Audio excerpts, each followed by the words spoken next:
Hello and good evening to all of you. आज 9 नवंबर यानी जिस दिन को हम सेलिब्रेट कर रहे हैं वो एक नाम मंसूब है हकीम मिल्लत हकीम उम्मत अल्लामा डॉक्टर मोहम्मद इकबाल के नाम से। अच्छा, वजह तौर पर ये दिन बहुत अहमियत का हामिल है क्योंकि ये उन दुनिया की कुछ ख़ास शख्सियात में से शामिल हैं और of course one of my favourite के जिनके बारे में जितना लिखा गया, जितना बोला गया, जितना पढ़ा गया, बज़ात खुद मेरी राय ये है कि वो बहुत कम है।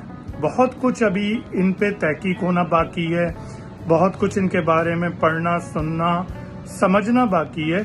ऑल्दो के जहाँ जहाँ पर्शियन बोली समझी जाती है, जैसे पाकिस्तान, हिंदुस्तान, अफगानिस्तान, अज़रबैजान के कुछ इलाके या दुनिया में कहीं भी जिन ममालिक में इल्म और अदब के शहदाई हैं, क्योंकि अब तो बहुत सी ज़बानों में उनकी शायरी की कुलियात का तर्जुमा भी हो चुका है, लेकिन बदकिस्मती से जिस मुल्क में उनको सबसे ज़्यादा अप्रिसिएशन, सबसे ज़्यादा नॉलेज शेयर होनी चाहिए, उस मुल्क में 8वीं 9वीं 10वीं की क्लासों में बस थोड़े से बांगे दरा और बांगे जिब्राइल के हवाले से बातें कर ली जाती हैं, कुछ उनकी इनकलाबी शायरी के हवाले से बात कर ली जाती है। इसकी निस्बत अगर हम ईरान, अफगानिस्तान में देखें, ख़ासतौर पे ईरान की बात की जाए तो ईरान में तो उन पे बहुत ज़्यादा तहकीक और रिसर्च हो रही है। यूनिवर्सिटीज़ में बहुत उनके बारे में पढ़ाया जाता है। इवन के तेहरान और मशहद यूनिवर्सिटी में तो PhD भी एक सब्जेक्ट में हो रहा है, इकबालियात में,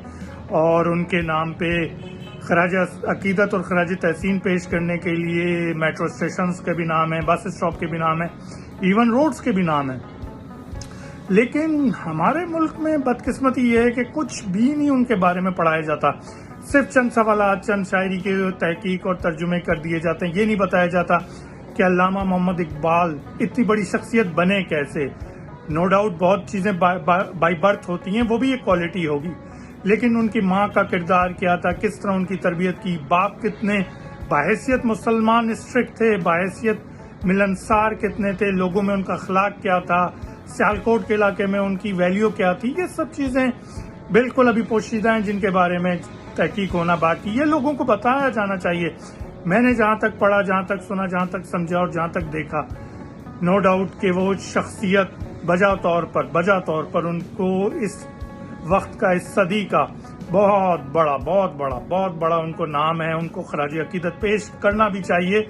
और सेमिनार्स यूनिवर्सिटीज़ वगैरह में जो होते हैं, जो तहकीक की बारे में मुकाले पेश किए जाते हैं, वो अपनी जगह, लेकिन वो है बाहैसियत बड़े लोगों की बातें, इल्म और अफकार की तहकीक, प्रोफेसर, डॉक्टर्स, लेकिन आम फहम लोगों के लिए कुछ भी नहीं किया जा रहा। उसके लिए किया जाना चाहिए। अभी मैं टीवी देख रहा था, कोई भी ऐसा प्रोग्राम नहीं, माजरत के साथ, जिस प्रोग्राम में अल्लामा इकबाल की शख्सियत को उजागर किया जाए।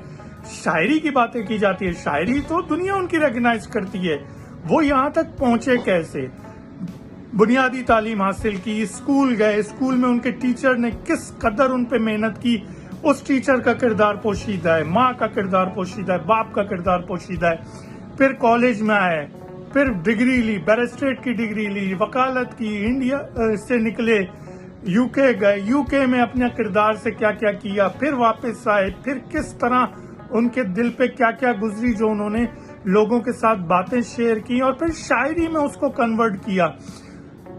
खुद वो पंजाबी फैमिली से बिलोंग करते थे। आप उनकी ग्रेटनेस देखिए कि पंजाबी फैमिली से बिलोंग करने के बावजूद उन्होंने उर्दू में, फारसी में क्लासिक किस्म की शायरी की। बांगे दिरा, बांगे जिब्राइल, कुलियात इकबाल पढ़े। मेरे पास अपनी लाइब्रेरी में वो कुलियात इकबाल मौजूद है जिसको मैं बारहा पढ़ता हूँ, और यकीन माने गजब की शायरी है, गजब की शायरी है।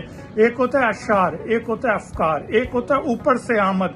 अल्लामा इकबाल से एक बार किसी ने पूछा था कि जो आप इतनी मुश्किल फिलॉसफी वाली शायरी करते हैं मिल्लत को जगाने के लिए, वो कहाँ से आपके पास आती है? तो उन्होंने कहा था, आते हैं मज़ामीन तवातुर, उफ़क़ और फलक से, यानी उतरते हैं उनके पास। उनके पास ये नहीं है, वो सोचते नहीं है, सोच के नहीं लिखते। ये एक उनकी बहुत बड़ी शायरी है। और आप में से बहुत से लोग अगर उनकी तहकीक पढ़ें तो माशाल्लाह उनके पीछे बहुत बाहैसियत मुसलमान इस्लामी टच था। बदकिस्मती से कि हमारे बारे में, हमारे मुल्क में उनके बारे में बहुत सी ऐसी बातें नहीं बताई जाती جو بتانی چاہیے. شاعری بہت ہے جو آپ سے شیئر کرنا چاہ رہا تھا، لیکن دل دکھا ہوا ہے جس کی وجہ سے یہ پروگرام بنایا میں نے کہ نہیں، ان کے ساتھ واقعی ہندوستان تو چھوڑے، ہندوستان تو اب دوسری طرف نکل گیا، ہم پاکستانیوں نے بھی ان کے ساتھ کوئی اچھا بیہیو نہیں کیا، کوئی اچھا برتاؤ نہیں کیا. خیر ان کے ساتھ کیا کہ ہم نے تو اپنے کسی محسن کے ساتھ بھی نہیں کیا. لیکن ایک شعر ضرور آپ سے شیئر کرنا چاہتا ہوں کہ میں بچپن سے انہوں نے جو لکھا تھا وہ سوچ کے میں پڑھتا حیران ہوتا تھا کہ کیوں انہوں نے ایسا لکھا. وہ کہتے ہیں کھول آنکھ زمیں دیکھ فلک دیکھ فضا دیکھ، کھول آنکھ زمیں دیکھ فلک دیکھ فضا دیکھ، مشرق سے ابھرتے ہوئے سورج کو ذرا دیکھ. میں آپ لوگوں سے بھی ریکویسٹ کروں گا اس شاعری کو پڑھیں، اس کی تشریح پڑھیں، اس کے پیچھے جو انہوں کے خیالات ہیں جن کے بارے میں تحقیق ہوئی ہے وہ پڑھیں.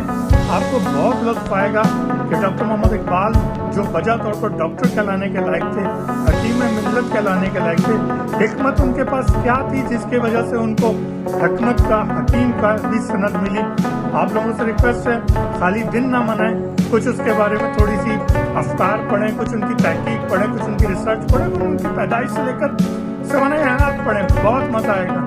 ان تمام باتوں کے ساتھ اپنے میزبان پروگرام کے ہوسٹ محمد محسن کو اجازت دیجیے.